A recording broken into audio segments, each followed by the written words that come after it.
So now here we are in the vicinity of where the second discourse happened, the Anattalakkhaṇa Sutta. And now I am going to be giving the discourse on Anattalakkhaṇa, the characteristic of what is not self. Thus have I heard, on one occasion the Blessed One was dwelling at Varanasi in the deer park at Isipatana.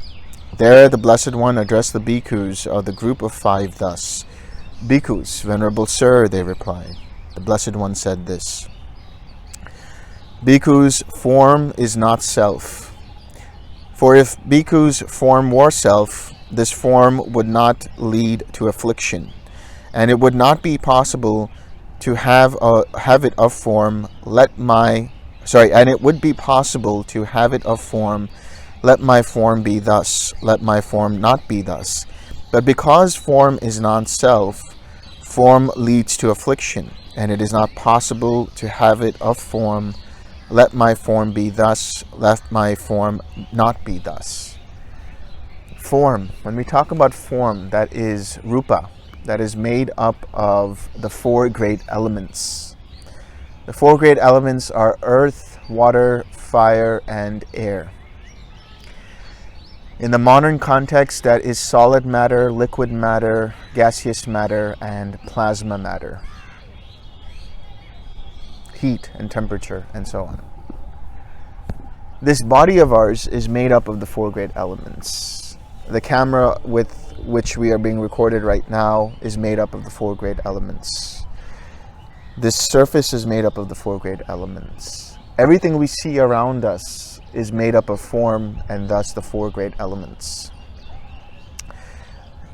These elements arose due to causes and conditions, and themselves being causes and conditions to create certain kinds of color and form, like the tree, like the leaves, like our fingers, our hair, our nose, our senses, everything. All of this is form. But because it is conditionally arisen, dependently arisen, when those causes and conditions go away, then that form will go away. And for that reason, it should be understood that form is impermanent. Form being impermanent, it is liable to cause suffering and should not be seen as self. Therefore, should not be seen as self. Because that which is self is that which leads to happiness. That which is self is that which is permanent. That which is self is under our control. But nothing is under our control as such. We have karma, we have actions through intention. But those intentions are dependent upon previous causes and conditions as well, as we'll see. We cannot tell our form. I cannot say to my fingers, I want you to grow by another 5 inches. I cannot say to my hair, I want you to turn red. I cannot say to my body, I want you to lose weight. I cannot do any of these things. None of us can. There are causes and conditions and actions that affect the form. But just through sheer will, to say that may my form be thus, may my form not be thus, is not possible. And if that's the case, then it cannot be said that form is me. It cannot be said that form is mine. It cannot be said that form is myself. Likewise, feeling is not self. For if bhikkhus' feeling were self, this feeling would not lead to affliction. And it would not be possible to have it of feeling. Let my feeling be thus. Let my feeling not be thus. But because feeling is not self, feeling leads to affliction, and it is not possible to have it of feeling. Let my feeling be thus. Let my feeling not be thus. Feeling, Vedana, that is all experience. Everything that we experience is not in our control. We're experiencing things as they arise and pass away. And those feelings arise due to causes and conditions, namely Nama Rupa, 6 sense bases, and contact. So if those dependencies are gone, that feeling is also gone. Even a pleasant feeling, being impermanent, can lead to affliction because of the fact that it is impermanent. Painful feeling, the same thing. Neutral feeling, the same thing. We cannot change our experiences as and when they arise. Therefore, feeling cannot be considered to be self. Likewise for perceptions, likewise for formations, likewise for awareness. What are perceptions? Perceptions is basically the ability to recognize what it is that is being experienced. Knowing that this is the color red, knowing that this is the color green, knowing that this is a tree, knowing that the sky is blue. These are all things that we have learned. These things that have been learned are now in our memory. So perception is rooted in memory. When memories change, and memories are very fickle, they change all the time, based on emotion, based on other people's input, our perceptions also change. That doesn't mean that the perception of red changes. It just means how you perceive the color red in the emotional context will change. So perceptions, if they are liable to change, means that they are also liable to cause suffering. And they cannot be said to be me, mine, or myself. When we talk about formations, we talk about the three types of formations: mental formations, verbal formations, and bodily formations. But here in particular, we're talking about mental formations that allow us to feel and perceive. Formations arise due to karma. Karma arises due to contact. Now, in one who is not fully awakened, there is still ignorance, so that ignorance continues to affect those formations. But in one who is fully awakened, there is no ignorance, but karma still continues. And those formations that allow you to feel and perceive happen like that. There is no ability to just change them or stop them. They have to be experienced. They are part of old karma. So if they are impermanent, because they are dependently arisen, they are liable to cause suffering one way or the other. And therefore formations too should be seen as not mine, not me, not myself.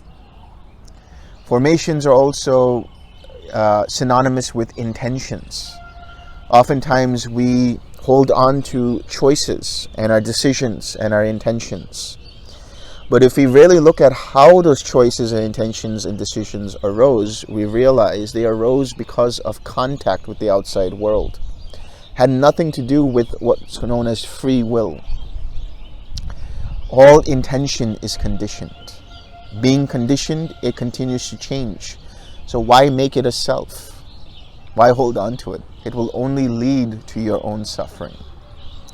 Awareness itself is dependent upon formations. Consciousness is dependent upon formations. Consciousness is interdependent with Nama-rupa. Consciousness is just the bare cognition of whatever is arising, and it arises in dependence on whatever is arising. In other words, there is ear consciousness, eye consciousness, nose consciousness, tongue consciousness, body consciousness, and mind consciousness. And then there is that consciousness of perceiving all of these arising and passing away of consciousnesses. And this kind of consciousness is the macro level of rebirth consciousness, or life consciousness, however you want to put it. But that too arises dependent upon causes and conditions, and it has an expiry date. You cannot say there is something that is all-pervasive, permanent consciousness, because that experience is rooted in the experience of the mind.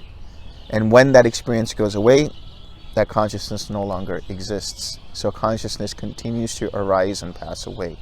Just like feeling continues to arise and pass away, just like form continues to arise and pass away, just like perceptions continue to arise and pass away, just like intentions continue to arise and pass away.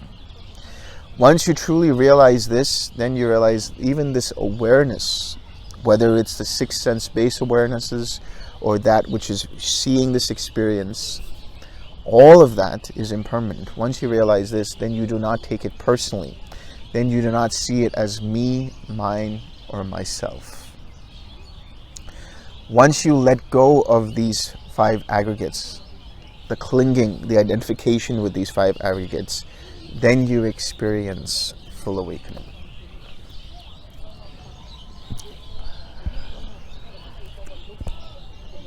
What do you think, bhikkhus? Is form permanent or impermanent? Impermanent, Venerable Sir. Is what is impermanent suffering or happiness? Suffering, Venerable Sir. Is what is impermanent suffering and subject to change fit to be regarded thus? This is mine, this I am, this is myself. No, Venerable Sir. Obviously, that which is conditionally arisen is impermanent, and that which continues to change can lead to suffering and should not be seen as self. Likewise with feeling. Is feeling, perception, intention, consciousness permanent or impermanent? Impermanent. Is what is impermanent suffering or happiness? Suffering. Is what is impermanent suffering and subject to change fit to be regarded thus? This is mine, this I am, this is myself. No, Venerable Sir. Therefore, bhikkhus, any kind of form whatsoever, whether past, future, or present, internal or external, gross or subtle, inferior or superior, far or near, all form should be seen as it actually is, with correct wisdom thus. This is not mine, this I am not, this is not myself.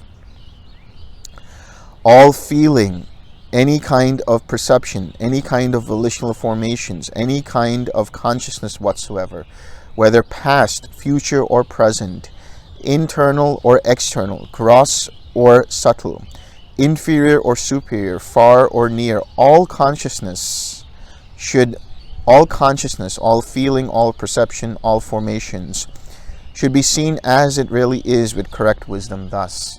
This is not mine, this I am not, this is not myself. Seeing thus, bhikkhus, the instructed noble disciple experiences disenchantment towards form, towards feeling, towards perception, towards formations, towards consciousness. In other words, you have total equanimity, seeing things as they actually are. Yatta Bhutta Jnana Dasanam leads to nibbida, which is disenchantment. Experiencing disenchantment, he becomes dispassionate. Now nothing penetrates the mind. Through dispassion, his mind is liberated. When it is liberated, there comes to be the knowledge it is liberated. He understands, destroyed is birth, the holy life has been lived, what had to be done has been done. There is no more for this state of being. That is what the Blessed One said. Elated, those bhikkhus delighted in the Blessed One's statement. And while this discourse was being spoken, the minds of the bhikkhus of the group of 5 were liberated from the taints by not clinging.